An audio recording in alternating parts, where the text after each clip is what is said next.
నంద్యాల జిల్లా ఆర్లగడ్డ నియోజకవర్గ ఎమ్మెల్యే అఖిలప్రియ తీరును స్థానిక వైఎస్ఆర్సీపీ నాయకుడు భూమా కిషోర్ రెడ్డి ఎండగట్టారు. ఇటీవల ఎమ్మెల్యే అఖిలప్రియ తన ఇష్టం వచ్చిన రీతిలో వైఎస్ఆర్సీపీ నాయకులను మాట్లాడడం సరికాదని, ఆమె చిన్న మెదడు ఏమైనా చితికిందా అంటూ ఆయన ఘాటుగా స్పందించారు.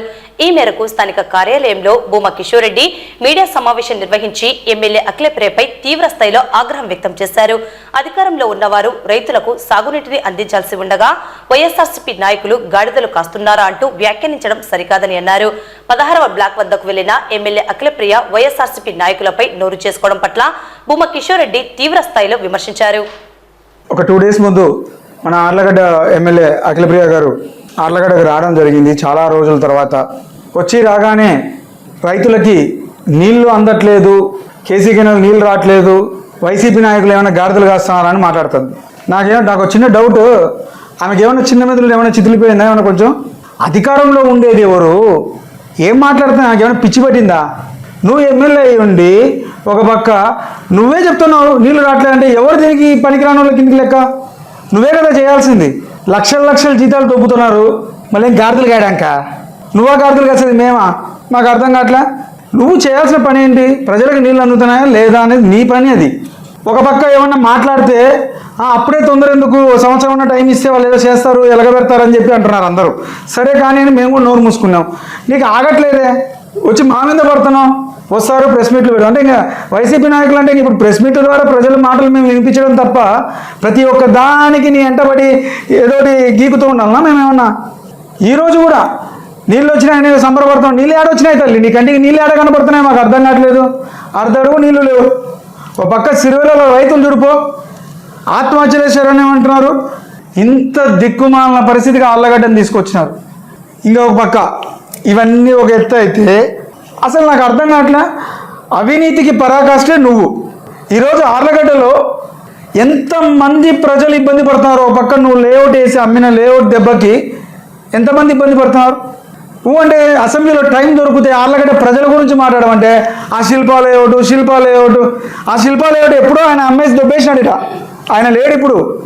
శిల్పా చక్రపాణి రెడ్డికి 10 రూపాయలు లేదు దాంట్లో.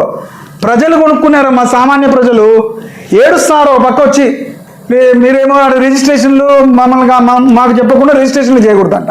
ఇదేంది ఇది? వాళ్ళు చట్టపరంగా కొనుక్కున్నారు. కేసీ కెనాల్ లేఅవుట్ మార్చి వేసినారు. ఆయన పొలంలో పోయే లేఅవుట్ని పక్కకి జరిపి ఆయన వేసుకున్నారు, వేసి ఇచ్చినారు. ఇంకా ప్రజల మీద పడి ఎందుకు చేస్తున్నారు?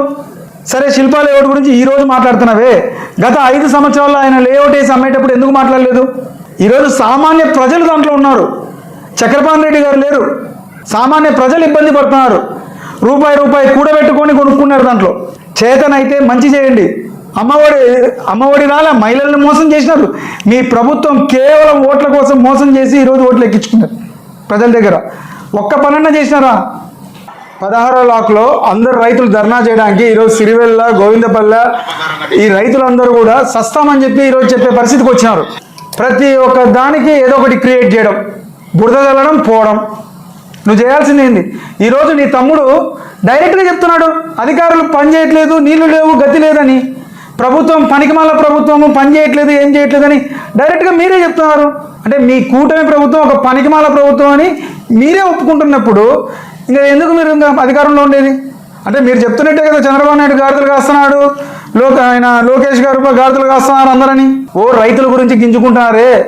ఈరోజు ఎక్కడికి పోయింది రైతు భరోసా? ఎక్కడికి పోయింది ఇన్పుట్ సబ్సిడీ? ఎక్కడికి పోయింది రైతులకు ఇన్సూరెన్స్లు? ఎక్కడికి పోయినాయి? గాడిదలు కాస్తున్నారా మీరు? మీ దరిద్రమైన పరిపాలన ఎలా ఉందో ఈరోజు ఆర్లగడ్డ ప్రజలను ఒకసారి వచ్చి అడగండి. మళ్ళీ మేమేదో నోరు మూసుకుని మా పనులు మేము చేసుకుంటుంటే గాడిదలు కాస్తున్నారు, యాడికి వైసీపీ నాయకులను కూస్తావు. ఇది పద్ధతేనా? ఒక పక్క ఆర్లగడ్డలో చికెన్ సెంటర్లు కొడుతున్నారు రాష్ట్రం అంతా. యాడైనా పోయి భూమా అంటే తూ అంటున్నారు. ఏంద్రా మీరు 10 రూపాయలు చికెన్ కూడా తింటున్నారా? వాళ్ళ దగ్గర ప్రజల దగ్గర పిక్క తింటున్నారా అంటున్నారు. ఇంత చండాలంగా ఉంది పరిస్థితి. వాళ్ళు ముస్లిమ్స్ ఒక పక్క ఏందన్నా మాకు ఈ కర్మ, రోజు మేము ఈ రంజాన్ టైంలో కూడా మమ్మల్ని మనశాంతిగా బతకనియట్లేదు. పొద్దున్న నుండి సాయంత్రం వరకు మేము ఉపవాసాలు ఉండి చేస్తుంటే వచ్చి షాపులు సీజ్ చేస్తున్నారు. ఇంకా ఏ వ్యాపారాలు కూడా ప్రజలు చేసుకోకూడదా? ఆఖరికి కోళ్ళు అమ్ముకునేది, మరగొడ్ల వ్యాపారము, పందుల వ్యాపారము అన్నీ మీకే కావాలన్నా? ఇంకో పక్క లోన్లు ఏదో వస్తే బాగుపడతారు, బీసీ లోన్లు అని చెప్పి ప్రభుత్వం ఇస్తుంటే అవి మీకే కావాలంటున్నారు. ప్రతి దాంట్లో అవినీతేనా? మన యానం అవబిలం పోయినాం.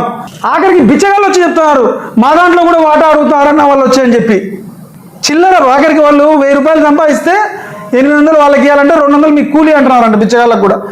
అవబిలం మెట్ల మీద అడుక్కు తినే బిచ్చగాళ్ళను కూడా వాటా అడిగే పరిస్థితి దిగజారిపోయారు. ఇంతవరకు నా జీవిత చరిత్రలో 40 సంవత్సరాలు మా బాబాయ్ పిన్ని అటుపక్క గంగులోని అందరినీ చూసాం రాజకీయం. ఎప్పుడే కానీ ఇలాంటి దిక్కుమాలిన పనులు చేసిన వాళ్ళని ఇంతవరకు చూడలేదు. ఈరోజు ఆర్లగడ్డ చరిత్రని ఒక మెయిన్ పేజ్ పేపర్కి ఎక్కించినారు. ఏంద్రా అంటే అవినీతి. ఒక పక్క రైతులు గోడౌన్లో వాళ్ళు వేరోజ్ గోడౌన్లో పీక తింటున్నారు కదా తల్లి. ఏదనంటే ఫైర్ సేఫ్టీ లేదంటారు వేరోజ్ గోడౌన్. స్ప్రింక్లర్ సిస్టమ్ పెట్టినారు తల్లి. ఏ వేరోజ్ గోడౌన్కి ఉంది రాష్ట్రంలో? ఆర్లగడ్డలో మాత్రం స్ప్రింక్లర్ సిస్టమ్ కావాలి, లేదంటే మాకు రూపాయి పావలా ఇవ్వండి. ఏంది దోపిడీ? ఈరోజు టొబాకో కంపెనీ వాళ్ళు లీజు తీసుకోవడానికి వస్తే సొంత బాబాయ్ అని చూడకుండా కొత్తపల్లి బ్రహ్మానంద రెడ్డి రూపాయి పావలా కావాలి, అకౌంట్లో డబ్బులు పడినాయని చెక్ చేస్తున్నారు.